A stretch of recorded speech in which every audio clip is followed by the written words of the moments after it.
libérés. Bonsoir. En précisant hier qu'il avait bien l'intention de signer le décret portant statut des maîtres directeurs d'école, le Premier ministre Jacques Chirac a provoqué aujourd'hui la riposte des instituteurs. C'est une très bonne réforme, disait M. Chirac. Il s'agit de créer un statut pour les directeurs d'école et de leur conférer un grade spécifique, de les aligner ainsi sur les statuts des chefs d'établissement du secondaire. Lorraine Cuzin et Jean-François Chauvet ont recueilli les témoignages d'instituteurs et de parents d'élèves dans une école primaire du 20e arrondissement à Paris. L'école primaire du boulevard de Belleville à Paris, une grosse école de 310 enfants.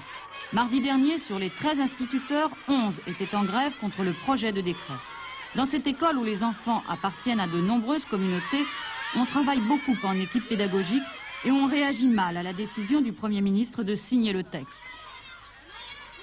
Nous pensons vraiment que cela va diviser nos rapports de travail au sein des établissements et je pense sincèrement que l'ensemble des collègues est d'accord pour refuser ce décret.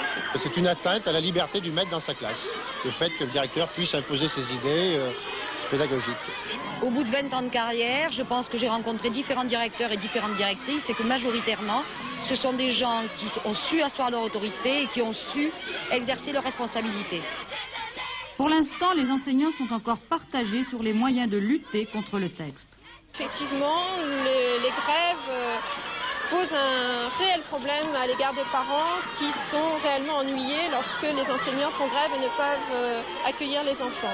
Mes collègues sont très motivés pour mener une action dure jusqu'au retrait de ce décret. Qu'est-ce que c'est une action dure? Une action dure, ça peut prendre toutes les formes, depuis la grève reconductible jusqu'à des positions de grève administrative, de grève du zèle, etc. Enfin, toutes les différentes actions sont envisagées.